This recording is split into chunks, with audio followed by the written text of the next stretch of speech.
Hello and welcome to TFT Worlds, Day 2, Game number 1. Enjoy. Can perform today, but again, kind of calling it back. She has been sick for 2 weeks, so maybe not 100% mentally there. I really like looking here at Bricks. You can see on the camera. I love the little personality we can see. He's got the Tunisian flag behind him, making sure he gets that rep in. Only North I mean, he African player has in it in competition. his name, right? Yeah. Like, if I expect one player to do it, it would be Briggs. I do love seeing the facial expressions of players too. It's like you get that early establishment of like, how are their nerves? How are they feeling about this? Bricks has a very casual feel to it, but you can feel that energy start to build a little bit as that tension arises. How does that pan out when you're absolutely crushing? How does that pan out when you're not doing so hot? I can tell you exactly what that face is for Bricks right there. He sees a BF sword, he sees a chain vest, and he's thinking, is this a Seraphine Graves angle yet? I mean, it's a good spot for a Seraphine Graves sort of thing, but there's all sorts of different directions you can go from this. Including Jade. Yeah, exactly. You know, kind of talking about from the tempo exclusively as well, we've heard players really emphasize how important that tank items can be early on because it gives you open to options. You don't necessarily have to commit to something. Sunfire Cape is something that's a good find here, but you do have a sword to go with it, so kind of emphasizing again that that Seraphine Graves angle. You have a Zeke's that's available early on as we get to the gold augment. Yeah, and that's where we expect to see our augments here.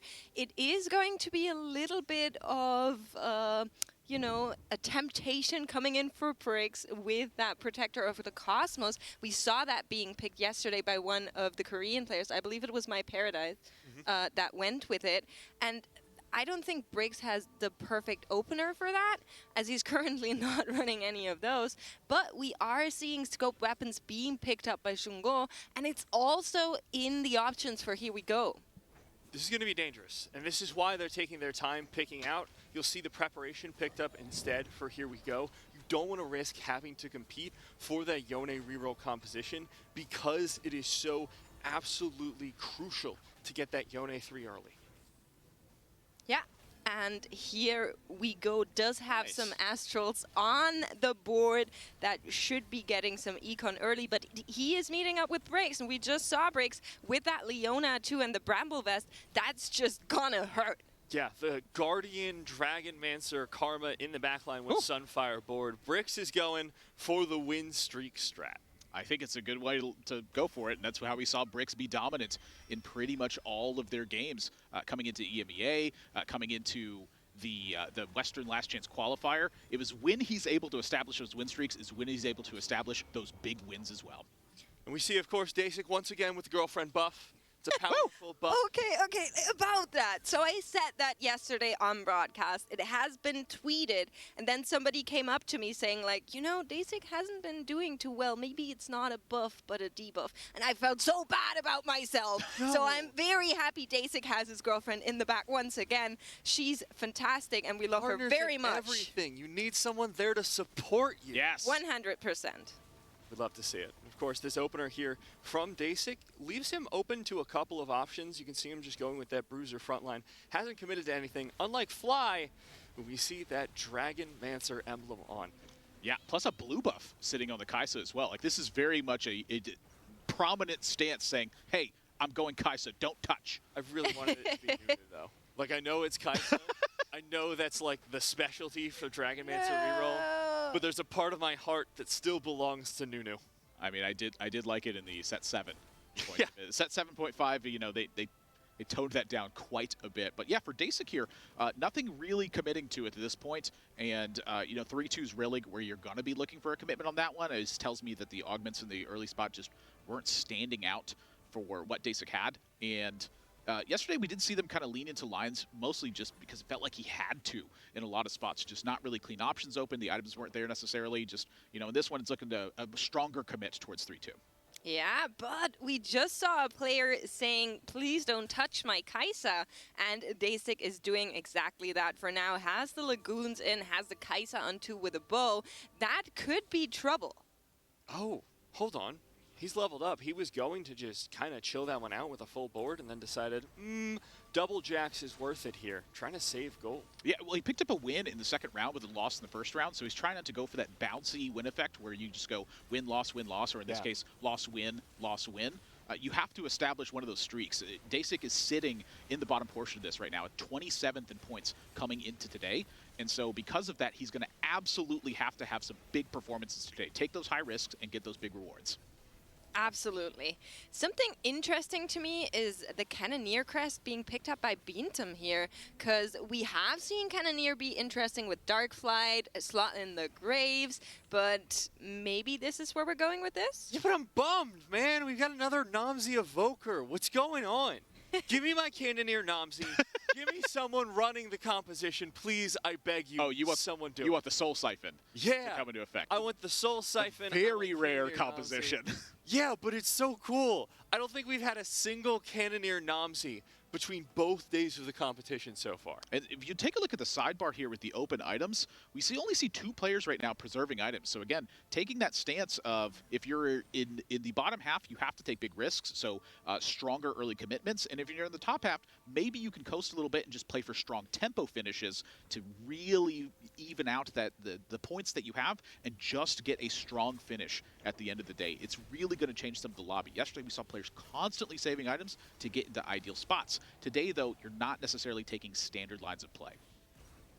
Going to be seeing here on this board, of course, the Rengar picked up for Bintum, not dedicating that Cannoneer emblem on to anyone. Don't want to sacrifice that juicy item slot on Rengar.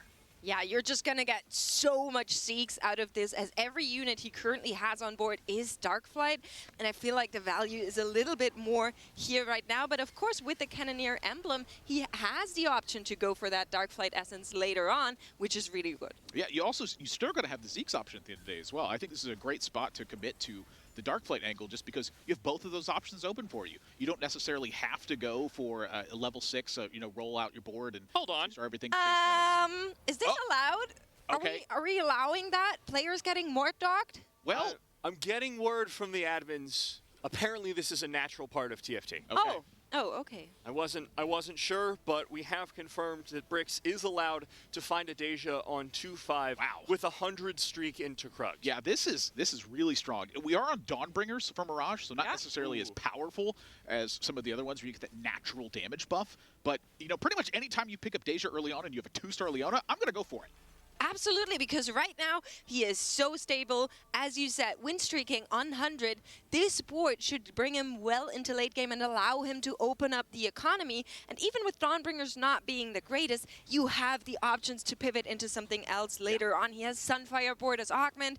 That's not something that locks you into anything. So he's very much just chilling right now. Oh, yeah. Looking across the lobby as well, here we go, continuing that loss streak. And I'm curious how Rain's been doing, because 94 HP implies to me maybe a streak since the first PvP round. Look at that. Oh, man, it feels so good to be right about something for once. It's like, she For lost once? one round, and I was like, yes, Hey. the power. I went back and watched all of the rounds again, and you were just striking some points with these great deliveries on them, and I'm just like, it's wonderful to see. The thing I want to highlight for Rainplosion here is very often she's playing from behind. She will focus on economy and play heavy loss streaks. She's comfortable playing from low HP total, so when she's on a win streak here, that's very dangerous for the rest of the lobby. Something else that might be very dangerous for this lobby is something we're seeing on the right side here. Fly on Kai'Sa, Dasik on Kai'Sa, and here we go. Also seems to be on a Lagoon angle. Doesn't seem to have found the Kai'Sa just yet, but that's not good news. If all players are going for Kai'Sa, you're going to be in trouble. Yeah, a lot of times it can just be like just a strong unit for item holds as well. Yeah. It's one of the things that I think that can make the Kai'Sa reroll a little bit weaker, or you arrive a little bit later. But right now, it's Dasik's the one who's just kind of taking that coast angle. But you look at that Dragonman's request that Exactly. Fly has. So Fly has locked in. You know he's going for that. He needs to find that Kai'Sa. So anybody else going for Kai'Sa is bad news. And we know Dasik is on a Kai'Sa too. We see Fly's board right now, and he only has that Kai'Sa one. I had a dumb moment the last round because I was looking and I saw, oh no, here we go, one around, ending his loss streak. It was Krugs. We're good. Everything's fine. But here on Fly's board, like you said, just a Kai'Sa 1, but 2 of those best-in-slot items you're looking for. Traditionally, that third item is going to be either an Infinity Edge or a Giant Slayer, which seems to be a little bit more popular in Fly's repertoire, and he's got a BF sword on the bench either way. Goodness, we saw Shunga at was it 60-something gold? Yeah. Coming into this round, still at 82 HP. And it's not like this was like a weak spot coming into this. They were getting kind of beat up in this round right now, but that's a jeweled gauntlet plus a blue buff on that one. Yeah. A nice spot here for Shunga, though. Just very strong spot where, again, you're open to a lot of options, good economy. That's ultimately what you're focusing on coming into Stage 3, Stage 4. Augment's coming up, and we've seen Shunga go for these similar spots before from a loss streak. Remember, he turned 13 HP on Jade into a first place. All right, Yeah. anything room?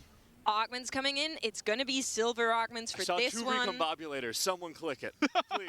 Please, I'm it's not begging going to you. happen. So here we go on Tiny Titans, an augment that players love picking up, especially in tournaments. It just gives you that extra cushion, and if you're just looking to go into top 4, those 30 HP might just bring you over that line. 2 players still waiting to pick. They don't have much time left. Dasik, as we know, always taking his time. I don't think the blue battery is going to be just as interesting here as if you were running an Astral Com, and we see it here. He's not going to pick that up. Yeah. Kaisa here is very much an item holder for Dasik as well, but I think that the blue buff did look the blue battery did look appealing in this instance. Ultimately, just settling for an item and say, you know what, more items equals more good.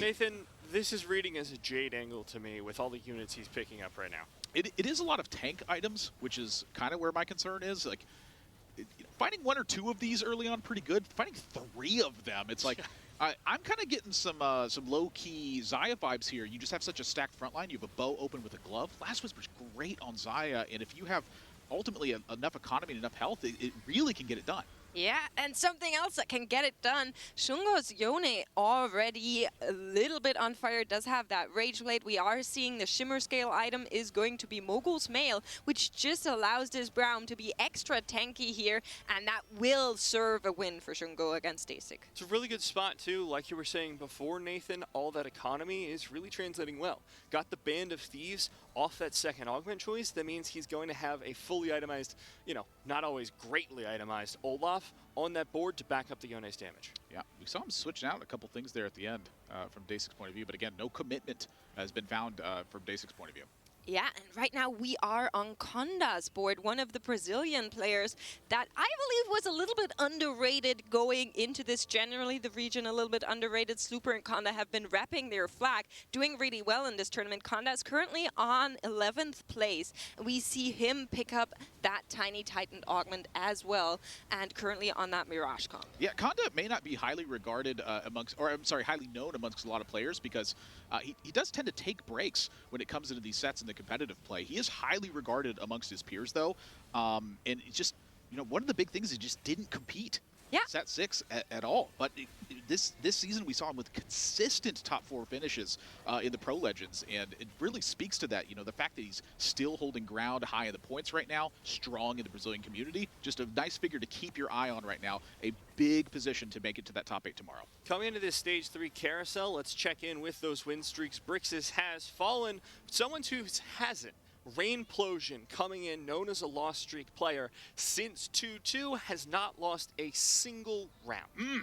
Something interesting about Brix and Rainplosion both of them went with the late game specialist, already signaling that a level 9 shouldn't be too far away from them, as that's really what they're angling for. And Rain is in a perfect position here with that win streak, with the gold that she has going into this. But we've seen this exact thing happen to Brix yesterday. If you guys remember, he was going full 100 streak, fully invested versus Dongul.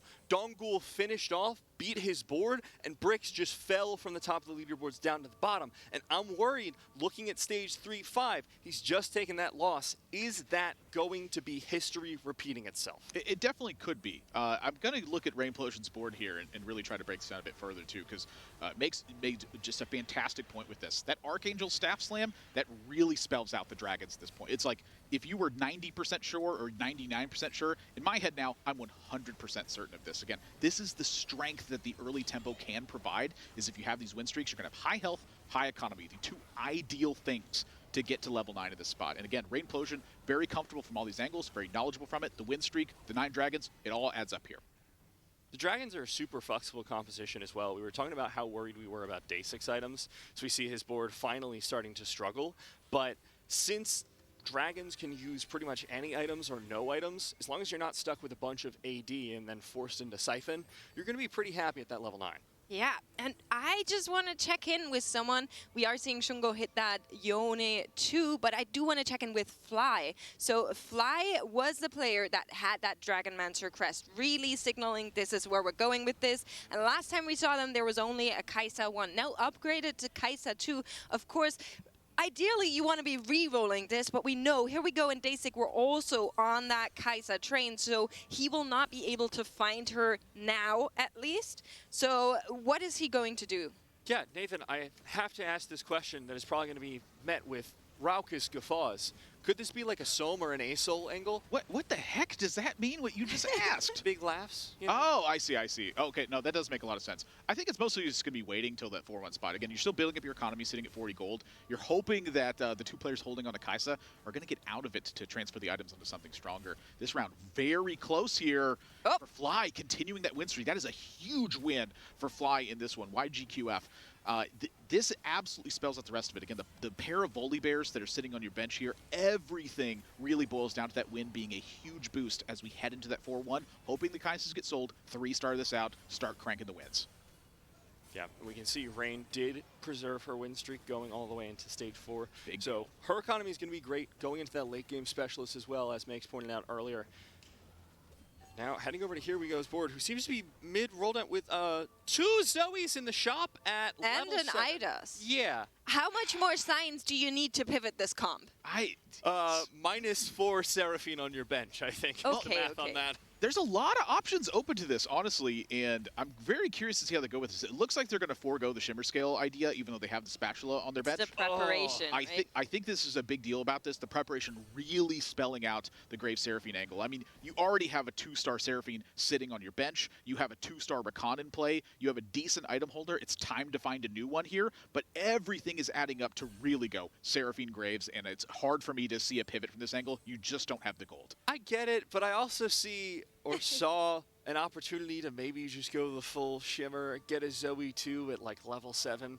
Just would have been kind of cool, you know? But now with the Zeri 2 fully prepped in the middle there, poor Seraphine stuck in carry duty. That's not something she really excels at this late into the game, but we'll see how well it goes. Yeah, on the other side is still the Deja that Brix found so early. And we were talking about Brix and how he's going to do here. He was on a win streak, has fallen out, has bled out. We can see how that happened. Deja is just not doing enough. I mean, that's a big hit that Brix has taken to this spot. We see the late game specialist on their side, but ultimately you have to stabilize the board. For Here We Go, this is a major win because you still have a weak unit carrying your items in this spot. You still don't have the ideal items built out, and it's in a spot where things can really stack up for an unfavorable position. Another silver augment here. This is very beneficial for the players intending to go to level 9 because it's a weaker lobby inherently, but still focusing on Brix there. They're going to have to find a unit to carry those items better, or they're going to have to continue to get good matchups and find themselves being able to go to level 8. I was really looking forward to the Recombobulator coming out, but nobody is doing us that favor. It's not going to happen today. And maybe we check in with Beantum, because Beantum has been on the Cannoneer Darkflight angle early on, has now found Thrill, which is pretty good with Rengar, and that could be interesting. Shungo had a reroll on the silver augments. You know, this is the one downside of saving your rerolls is that sometimes it's on silver, and not the greatest ones to pick up from that spot. That's a really good one to pick up, though. Really strong micro player. If you're going to be able to get future sight with that and manipulate those Zephyr placements, that's exactly the item you would want as that player. Yeah, and we are seeing Beantum face off against Conda here, is going to go in, and you can see how that Rengar does. Still has the Zeeks in the Dark Flight spot to get multiplied onto the units here is lovely for him. Of course, he would have really liked it better together, but that just wasn't in the table with the silver augments coming through here. But the Thrill definitely helps in keeping that Rengar alive. This is looking really strong right now. You know, again, because you have those silver augments and the lobby's a little bit weaker, that's a big buff to these carries that want to be in the 3-star range on the 3 costs. This is 8 Rengars that are assembled now here for Rolling doesn't find it. One copy off that Rengar. He really wants to have it.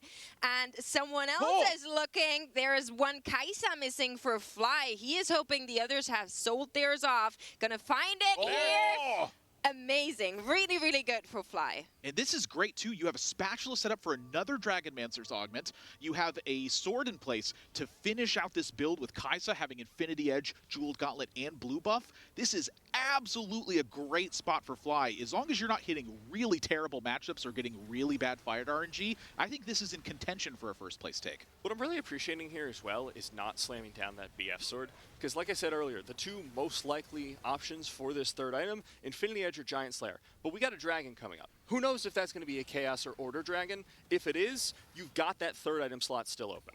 Something really unfortunate for Fly, though. He spent some of his gold to find this Kaisa, and it wasn't enough to secure a win. Same thing is true for Beantum, who was rolling for that Rengar, went all the way to 0 and did not find that Rengar 3. So really the upgrade's not coming in for these two players, but somebody else has found an A-Soul, we're being told. Apparently Dasik, who's been kind of bleeding out throughout the lobby, was on the Lagoons early on, didn't really work out with two other players looking for them. So he apparently found an A-Soul. We should check in with him. I definitely agree with that one. Fly prioritizing the rod here as well, finishing out the Dragonmancer spatula instead. They only have 3 Dragonmancers. It's an Aoshin. He shapeshifted. Right. Fake news. Picking up a bow Graves as well. Yeah. It's, it's not like a highlight for the comp, I'd say. It's just a very strong unit to find. I mean, Graves 2, this is one of the strongest things in the set. For Dasik here, this is like some heavy transitions that are going to come into place. Yeah. And this is going to be tough to flesh out ultimately. No, look, bottom right corner. Dasik's girlfriend is wearing a fan shirt with a Peepo and his name on it. That's so cute. I love that. Getting free merch ads on stream. Please clip it. Clip it and ship it, chat. I know you're listening. Alshin just a Rage Blade right now. It's going to take a long time for this to get going. You have a slowdown on the stun from your Tempest. You have a strong number of tank items in the front line. It is an Idis 1, so not holding up for too long. And then the Jace, the shields aren't enough. So this rain down here, you're looking to just clear damage. It doesn't pick off enough.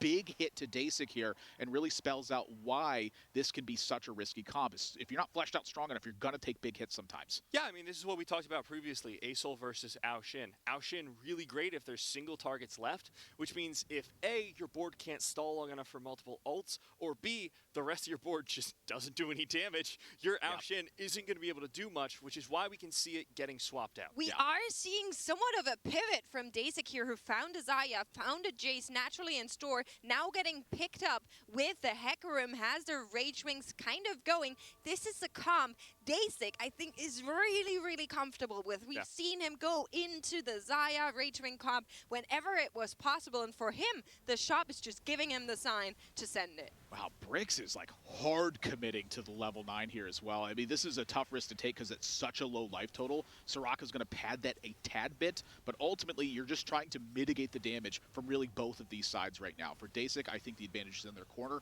Last Whisper plus Rage Ring, plus Rage Blade, a great setup for this. And Soraka continuing to hold this down a little bit, but ultimately not able to break through this line is Brix in this spot. A huge hit that Brix is taking down. Face. You can see it on his face the entire time. He had his hands in front of it. And there's going to be the Order Dragon, so big pickups coming out across the board for these carries that have been wisely left unitemized. Brix going to level 9 here instantly. Picks up a Shyvana, picks up the Idis, is rolling. Another Idis comes in. Siphon in the store. He will go for it, will not go for it. Is opting into the dragons. Now 3 dragons in place, but will that be enough to save him? There's a Terra waiting. If he can sell something up, then that's going to be another pickup. But this board now needs to win so much. He does have a Soraka, so he has an opportunity to get his HP back into a realm where it can compete with the others, but it's going to take so long. Picking up the Radiant Ionic Spark there as well. That's a major buff to the damage that you're going to have in Dacia backline. But look at Beantim's board right now. The Brink of Dawn being found for Rengar. Rengar carrying a Cannoneer item at 3 to support this. You have a Rage Wing plus a Last Whisper plus the Zeke's getting parsed out. I think that Beantim's board is very strong right now and is going to punish anybody who is not in a stable spot. Yeah, incredibly strong with that Cannoneer augment. And we can see Brix's board as he is himself on the brink of death. Dragonmancer Shyvana, his last hope to win out against Here We Go's board, but Shyvana already below half. so low on health. The ultimate will help her, but Deja not pushing through the front line. Come on, the Soraka! back line's a different story, as it looks like Brix will survive for another day.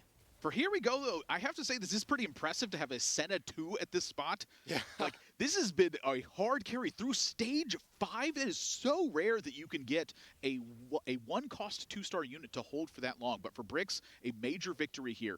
Not too far away from having this board really highlight its strength. It's a major win from this one, but again, still looking for a tad bit of that damage. And I think right now that's just through 2 stars. This hurts. So he's been selling off the Terra in hopes for a Shyvana too. That was something he wanted to hit. Now has the Yasuo to offer it in shop, but does not go for it as there's... Yeah, there we go. Sells off the Shyvana. That was something he wanted to have. But for now, it's all about trying to survive. And somebody is going to be in that path. Here comes Rainplosion. With her dragons that she set up. The Asol is ramping up with the Archangels. Shyvana will try to do her best to keep him contemplated, but can the Deja finish it off? The Idas is trying to hold on. The Soraka explodes. The sustain is gone, and I don't think Brix has an out of this. With one more Asol ultimate, Brix is down and out of game number 1 here in day 2. It's a tough loss there, but Aurelion Sol... 2-star on Rainplosion's board there. She is absolutely pieced out that board super nicely in this one. For Dasic, I'm looking at this is still a 1-star Xayah. There she is. Right, there's a 2-star though. And look, I want to highlight the Titans here that's sitting in the backline on Xayah. This is one of the ways that you can counter a Rengar composition. You have those extra stacks, that extra armor, that extra magic resist. It's how she stays alive just long enough to finish off that fight. That's a very typical Dasic special, I want to say. We've seen this from him, just making sure she survives. And for now, it's not going to be the stabby-tabby coming out. He needs to fight off the water gun comp that has been built, but it is a copy, so it shouldn't be too hard. If he struggles with that one, he's going to fall, and his HP are not a lot, so he needs this win so desperately. The Shyvana of the enemy team is still alive, but can the Xayah take her out? I'm pretty confident she can. It was his Shyvana. Yeah. What am I saying? I don't know. Pretty close. It was always concerning there with the Xayah. She was not on the opposite corner of the carry, so her feathers aren't going to do quite as much damage. And that is where like 90% of her damage will come from. Each individual feather kind of tickles more than anything. Yeah, the big thing I think to point out there too is that the Graves was missing the Edgenite. And when Graves is missing that, as soon as he starts to get focused, it's a quick fall very often from that spot. I think it's a super key item to have on that unit. When you don't have it, it's a lot tougher. As we get a glimpse into some of the other lobbies, and I'm seeing something in this top right here. It's Neela 3, baby, coming in really strong into those shield compositions as well. So no 3 stars in this lobby at the moment, except for all 3 on your board right now. Not the big 3s. Yeah. When we highlight that 3 stars, we're always talking about the 4 and 5 cost. Yeah, so that Neela, you can see her in action. She's just gonna slice and dice throughout the entire enemy board. It is going to be good day against Tamura, one of my favorite players in this tournament for sure. But the Zone does so much extra damage, and I don't think Tamura can hold this one off. The Aoshin tries one more time, but the Neela finishes him off, and Tamura holds on with like 1 or 2 HP. Back to our game, we're going to see Rain's board that she's been building up all game versus Dasic. Holding on by a thread, but the Xayah will be able to rip through this Terra with just 1 more ultimate. Woo! Big hit, and Xayah hasn't taken a single hit from a black hole yet, but it is now powered up from Rainplosion's side. Soraka lives. So this all boils down to whether or not that can actually get the hit through and live. It does not, despite the full stacks on the Titans there. A huge loss for Dasic. He needed big finishes today. And on Shunga's board, we've caught back up, going for that Yone reroll, but is missed consistently here. Finds a Braum 3, which is like, cool, dude, but you still don't have the Yone 3, which provides most of your damage. Absolutely true. That Yone 3 is crucial for him right now. We don't know how many stacks are on this Olaf, but judging by the glow on his hands, it's going to be quite a few. And that Rengar, that Braum 3 might just give him enough time to get there. Jungo has to hope that he's not going to meet up with a kitty cat. That's not going to be the case. It's Fly on the other side. Yeah, Fly does get Zephyred. Great placement there by Xunge, but flies Kaisa completely uncontested, and watch as the missiles fly.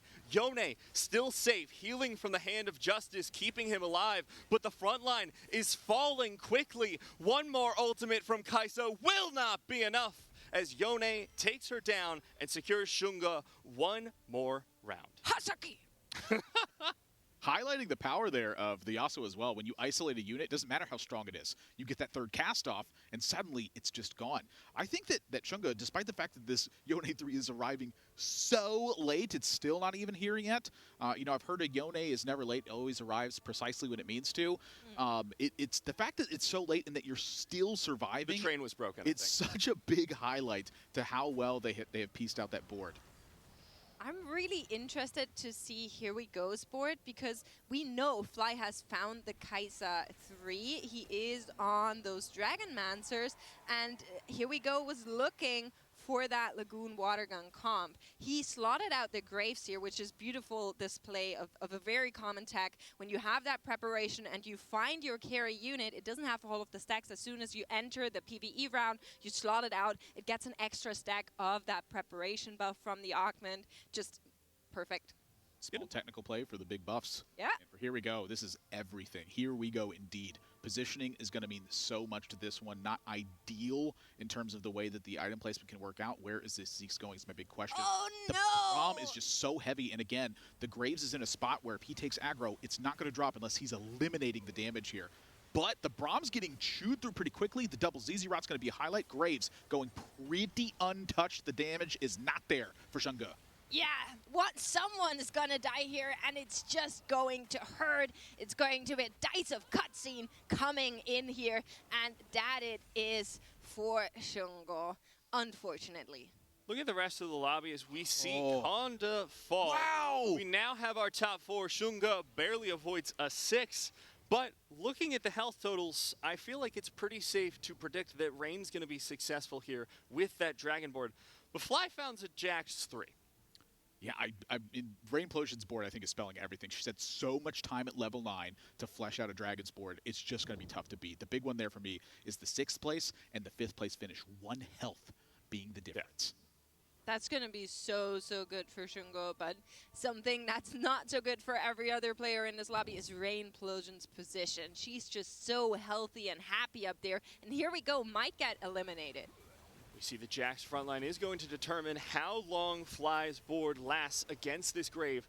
Uncontested in the front line until the Yasuo comes through. One more ult from Kaisa will not be enough. She's fighting for her life, but the Zyra stun secures the round win for Here We Go. Big deal on that one as we're getting a glimpse at the final boss of the lobby effectively in this one. Again, Rainplosion had so much time to put this together, and there's still more time to build it out. Something that we've commonly seen from Rainplosion is when she gets in the spot and she's super comfortable, is she will go for Soraka 3. Two tournaments in this season alone, she has put together a Soraka 3 and crushed the lobby. It's one of the most unbeatable 3-stars that's ever been in the game. Right now, there's 5 more Sorakas here. There's 44 gold. There's 73 health. How on earth are you supposed to overcome this, even if you can defeat this board right now? She only needs 4 more, right? She has 1 in each corner hiding behind those big dragons and a 2-star Soraka already on board. One thing she's also looking for is, of course, the Shyvana, and she's going to face off against Fly here, and he just might die. There we go, the Kaisa firing away to save her life. The Asol behind and the Terra in front means it's not going to be enough for Fly as he falls, potentially 4th place. Definitely, now that Here We Go is 1. Here We Go actually managing to clutch this one out and survive against Beantum is a pretty big deal as he is on 1 HP. Beantum's still in. Here We Go trying his best to make it into those top 2 because I don't think anyone can beat Rain here. Rainplosion gets another Archangel. Yeah. Now triple Archangels on her board. Toss it on whoever at that point. Stop giving these away. Yeah, you got to stop the monster, not feed him more. I think they have accepted their fate at this point. Oh, you're definitely playing for 2nd place at this point. Like exactly. For Rainplosion, the Soraka 3 is like an insurance plan.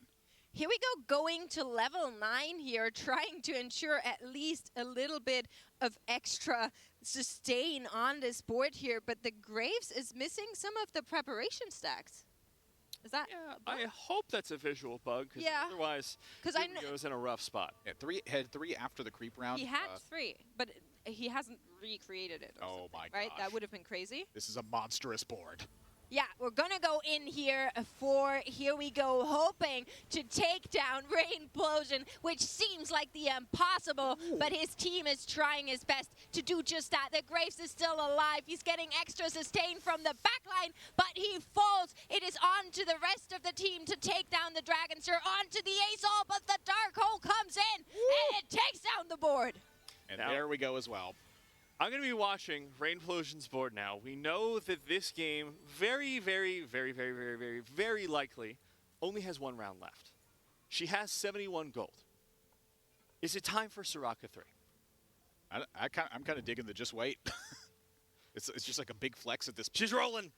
Yeah, it is worth a roll. It's worth noted that the Rengar here with the Cannoneer and the Brink of Dawn in the back, that does threaten this Aurelion Soul in the back line. So how do you position this perfectly from Rainplosion? I think she's demonstrated in the past that she's a strong understanding of how to position against these assassin compositions. Let's see if it worked out here. Bintum, of course, on this last round was rolling down, only 7 units on the board at the moment, and this Aesol in the back, uncontested. The Rengar on the wrong target leaps away nonetheless, and the Aesol firing away, finds another black hole. Only Aphelios remains, and Bintum, after a full game, a hard-fought one at that, will fall to North America's Rainplosion. What a lovely game, you guys.